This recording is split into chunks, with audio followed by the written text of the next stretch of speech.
Okay, I want you to picture the person in your life who drains your battery faster than your iPhone at 2%. You know exactly who I'm talking about. The one who leaves you emotionally exhausted after a 5-minute conversation. The one who somehow turns every family dinner, group text, or staff meeting into a psychological obstacle course. Maybe it's your sister. Maybe it's your husband. Maybe it's your coworker who says no offense, and then immediately says something deeply offensive. Now, here's the uncomfortable part. What if the difficult person in that relationship isn't actually the biggest problem? I know. Some of you are already preparing a PowerPoint presentation titled, Actually, He is the Problem.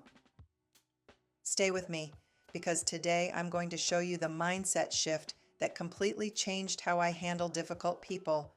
And honestly, it gave me more peace than trying to fix everybody else ever did.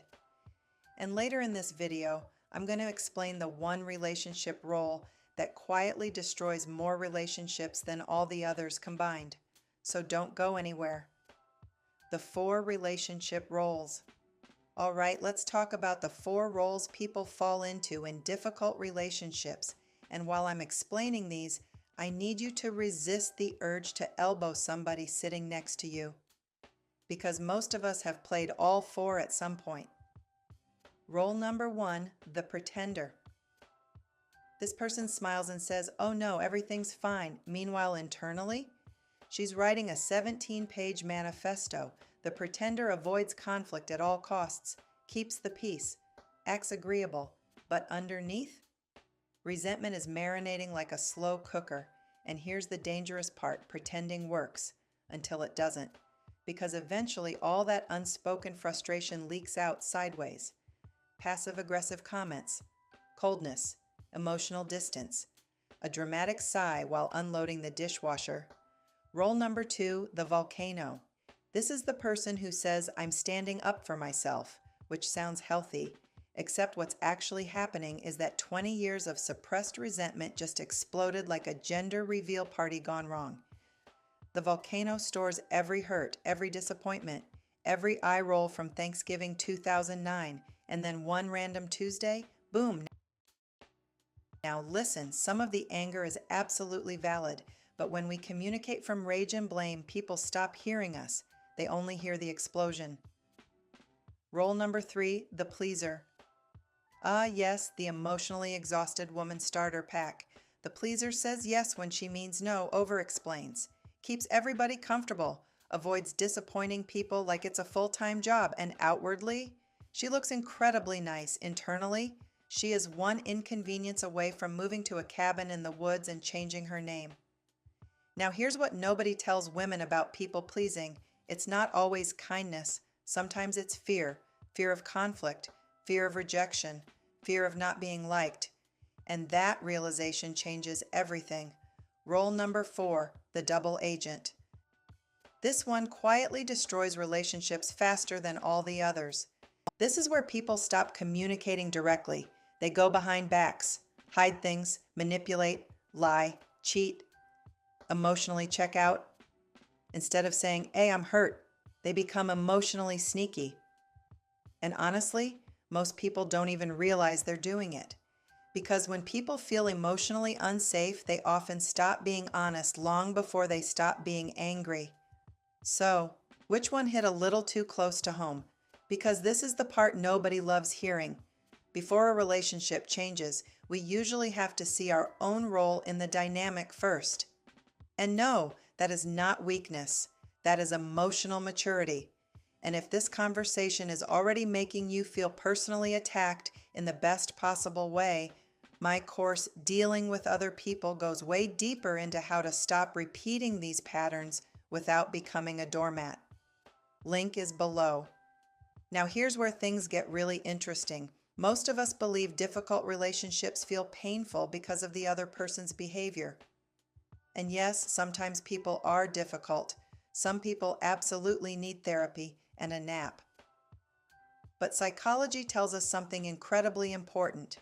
The suffering we experience in relationships is influenced by the story we tell ourselves about the other person. That's huge, because your brain is constantly interpreting behavior. She ignored my text. Translation: she doesn't respect me. He interrupted me. Translation: he never values my opinion. And maybe sometimes those interpretations are true, but most of the time, your nervous system is filling in blanks based on old wounds, old fears, old experiences. This is why two people can experience the exact same interaction completely differently. One person thinks that was mildly annoying, moving on with my day. The other thinks, I can no longer know peace with this person around. The relationship itself is not creating the suffering. Your thoughts about the relationship are. And before you roll your eyes and accuse me of becoming your therapist against your will, hear me out. This is good news because you cannot control other people, but you can learn to manage your mind, and that changes everything. Why people act like absolute weirdos. Okay, let me save some of you years of emotional exhaustion with one sentence. Most challenging behavior is rooted in emotional insecurity. That coworker who constantly needs attention, probably deeply insecure. That partner who shuts down during conflict and suddenly becomes one with the couch, probably emotionally overwhelmed. That passive-aggressive family member who sends cryptic texts like "interesting." And we think, what are we doing here, Carol? Are you threatening me or starting a mystery novel? Here's what psychology shows us. People respond to stress based on temperament, attachment style, emotional conditioning, and learned coping patterns. Some people cling, some control, some explode. Some people become emotional escape artists. Not because they woke up thinking, how can I ruin everybody's peace today? But because emotionally immature coping mechanisms are survival strategies. Now listen carefully. Understanding someone's behavior does not mean tolerating bad behavior. That's important. Boundaries are still necessary. Distance is sometimes necessary. Therapy is often necessary. But when you stop taking every difficult behavior personally, you stop bleeding emotional energy all over people who haven't earned access to your nervous system. And that is freedom. Here is the most powerful mindset shift in this entire video. You ready? Other adults are allowed to be who they are.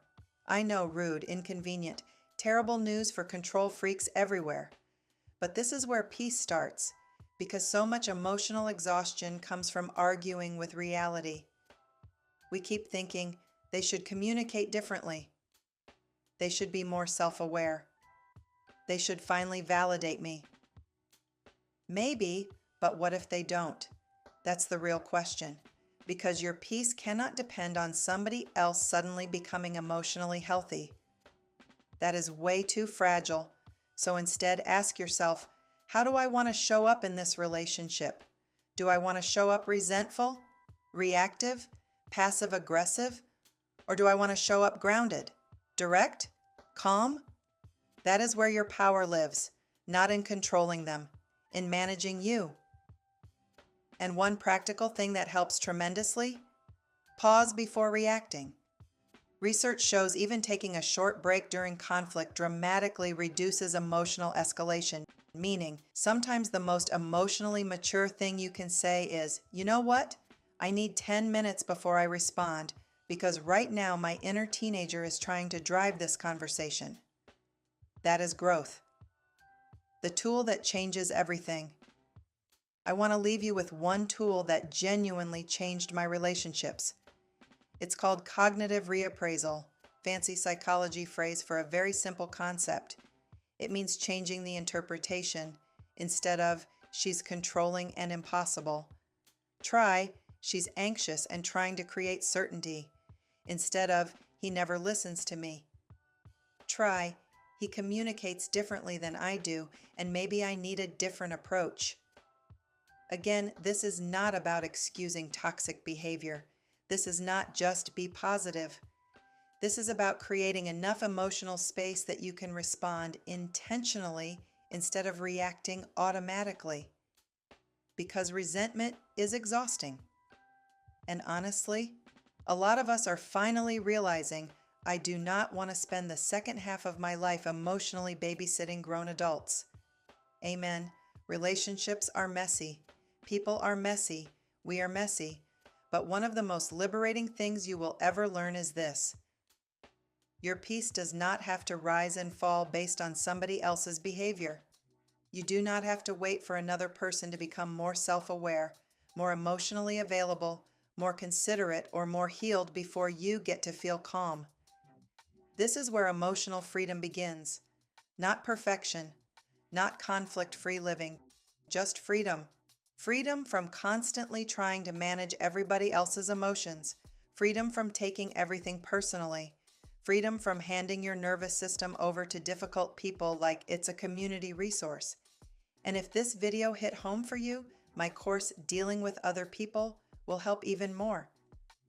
It's designed specifically for women who are tired of feeling emotionally drained, resentful, overwhelmed, or trapped in the same exhausting relationship patterns. It gives you practical tools for boundaries, emotional regulation, communication, and mind management without becoming cold, fake, or disconnected. The link is below, and before you go, tell me in the comments, which of the 4 relationship roles did you recognize yourself in most? Be honest, we're all friends here, and I'll see you in the next video.